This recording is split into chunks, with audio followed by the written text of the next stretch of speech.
moving on to Bihar now, the Election Commission has released the Bihar voter list data after the completion of the special intensive revision exercise in the state, which was marred by many controversies, challenged in the Supreme Court as well.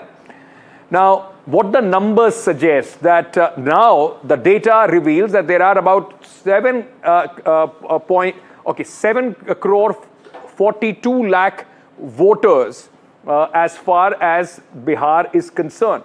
Now, what it means that about 21.53 lakh voters have been added to the list and 3.66 lakh voters have been deleted from the list. So essentially, from the time when the draft list was compiled, about 18 lakh new voters have been added. Remember, this also happened after the Aadhaar card was included as the 12th document for people to prove that they have, in fact, they are genuine voters of Bihar. Now, the latest development is that the BJP has attacked Rahul Gandhi, saying that the vote chori narrative that Rahul Gandhi was building is a sham. And the BJP goes on to say that the SIR reveals Rahul Gandhi's, the kind of politics that he does. The Congress MP, Manish Tiwari, meanwhile, has questioned the Election Commission, saying that the poll must break down the data to reveal dead or ghost voters. Remember, the Election Commission so far has not given a detailed data about, how many of these people were dead, how many have shifted, where were the duplication, and most importantly, what about those so-called Ghuspatias or the foreigners? Because that was one of the bases for this entire SIR. From the 7 crore 89 lakh voters, which were, at the beginning of this exercise in Bihar, now 7.42 are in the final list of after the SIR. So overall, a deletion of 47 lakh voters, which has now come into place before and after the exercise. Let me very quickly at this moment go to Mr. Yogendra Yadav, one of the petitioner activists as far as this case is concerned. Yogendra ji, thank you so much for speaking to us. Let me very quickly begin by asking you the final data, sir, of the list, of the electoral list of Bihar after the SIR exercise has come out from the Election Commission. What are your first impressions of this? Remember, from 65 lakh deletions initially, from the 7.89 at the beginning of the exercise, now it's 7.42. So from 65, it has come down to 42 lakhs, sir.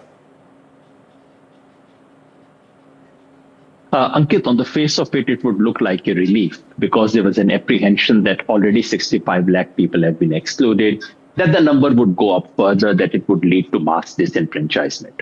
For various reasons that we will come to in a moment, that has not happened. And the number is only 47 lakhs. So there is a sense of relief. But this is a deceptive relief. Please remember, Bihar's adult population in the month of July was 8 crore 18 lakhs. The number of persons on the voters list in June were 7 crore 89 lakhs. So any revision should have meant that nearly 30 lakh voters should have been added. Instead, 47 lakh have been excluded. And we have a sense of relief. That's the odd thing about it. So yes, there is a sense of relief, but I find that it is deceptive. And especially because this so-called relief has happened as a result of a series of damage control exercises by Election Commission, which are all informal, oral, and only meant to satisfy the Supreme Court's supervision. Once that oversight goes, then SIR can actually unfurl itself in its full disenfranchising intent. Okay. You're right. I mean, you are, of course, one of the petitioners. There have been a lot of things that have happened throughout this case. But the one important basis or the argument of the Election Commission of conducting this special intensive revision in Bihar was this whole idea that there are foreign nationals in Bihar that need to be rooted out, which became a big political point as well, with the BJP saying that Ghuspatiyas need to be thrown out, and they accused the Congress The and the whole thing was a Mahagathbandhan, sir. complete red herring, just as it was in Jharkhand. So if I were not to go by the news report of the morning, I can share with you my own analysis, because Election Commission had put on the website the list of objections that they had received till a week ago. And from that objections, and we had analyzed by then, I think 2.5 lakh objections for which we had the information on the Election Commission website. And would you believe me, Ankit, out of that more than 2 lakh objections, there were only 987 objections on the ground that someone was a foreigner. Not even 0.5% were on the ground that someone was a foreigner. And what is more, because we looked at the names, only 215 of them were Muslims. The rest were Hindus. Now, isn't that funny, Ankit? That, just remember, for 3 months, this country is being told that SIR is being done to cleanse Ghuspatiyas. Election Commission gives you daily updates for 1 month, does not give you one single figure ever of a single foreigner. The BJP does not file even one single objection as a party on someone being a foreigner. That in total, less than 1,000 objections are filed. That of them, less than 1/5 are about Muslims. I'm assuming that the Ghuspatiyas in BJP's eyes are Muslims, about Bangladeshis and Myanmaris. So for those, and these 215 are objections about which, whether they have been accepted or not, verified or not, we did not know about a week ago. So for 200 cases, you had kept this whole country hanging. And the media of this country was going out of its way to give space to this complete nonsense. As you know, Ankit, when in 2019, on the floor of the House, the question was posed, how many foreigners has Election Commission detected? The answer on the floor of Lok Sabha was 3 foreigners were detected. Yes, so my submission is that the Election Commission should kindly, this is not difficult for Election Commission because this is a clear category in the case of Election Commission, not an Indian citizen. How many, so I would like to see just this information. Election Commission may not give Hindu-Muslim figures. That's all right. I understand that's not their job. Can the Election Commission please tell me how many names were excluded on the ground that they were not Indian citizens, number one. Okay. Number two, in how many cases the objector was the person himself? This might look funny to you, Ankit, but in our analysis, we found out that out of the 987 objections to someone's name, that the person is not an Indian citizen, 701 objections came from the person himself. 700 people were saying, I am a foreigner, please exclude my name. Do you believe this? The whole thing is a hoax. The whole thing is a fraud.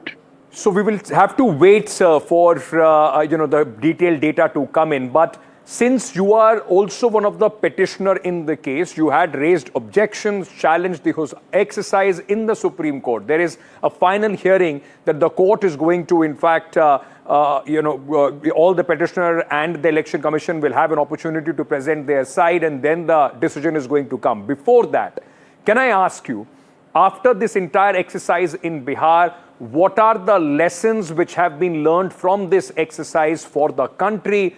And do you feel that you've been able to get some safeguards when this exercise goes nationwide? Ankit, one safeguard that the Honorable Supreme Court has put in, which has as yet not been made national, and we are hoping the Supreme Court will clarify that this would apply to the entire country, that is that of Aadhaar. Aadhaar by itself takes care of the fear of mass disenfranchisement. But that's done by the Supreme Court. The other 3 safeguards or damage control exercises were done by the Election Commission, but none of them is on paper, and we do not know if they would be available in any other state. Number one, when people did not file enumeration form, Election Commission on phone instructed all the BLOs, किसी के घर मत जाओ, खुद बैठ के उनका form भर दो. Now that's completely illegal, but it happened. And it's only because of that that we have a figure of 65 lakhs. Otherwise, we would have had a figure of 2 crore people. That's first, call it safeguard, call it whatever. Number two, when the Election Commission discovered that most people did not have documents, they actually started giving them exemptions. Initially, the exemption, which was meant only for people whose own name was in 2003 list, the exemption was then extended to their children. And then the exemption was extended on paper. And there's a very good report in the Indian Express this morning. Exemption was given if you can show your mama, chacha, nana, tau, anyone you can relate to in the voters list, then you would be given an exemption, because the Election Commission knew people don't have certificates. Yes. And the third was that in Bihar, large number of residence certificates were created by the SDM. Now, please remember, SDM is the same person as the ERO. So from his left hand, he was generating a certificate, and from his right hand, he was accepting that certificate. This is what happened, which has given us a figure of only 47 lakh. Otherwise, the nature of SIR is such that it would have definitely led to more than 2 crore people being disenfranchised in Bihar. And that is the lesson for the rest of the country. I would sum it up by saying, Ankit, revision of voters list, yes. Intensive revision, lovely. House-to-house visit is a must, is a very good idea. But please do not link it with enumeration forms being filled by people. Please do not put the onus on the people. And please don't ask people for documents which you know they do not have. Once these two things are done away with, then it is no longer SIR, it's an IR, intensive revision, which is legally permissible, which should be done. What's wrong with it? All right, Mr. Yadav, we will have to wait and see what the court finally says on this. Your challenge remains in the Supreme Court on the constitutional validity of this entire exercise, which the court so far has, in fact, allowed the Election Commission to continue. Thank you so much at this moment, sir, for joining us on this very, very big story that we'll keep tracking here on NDTV.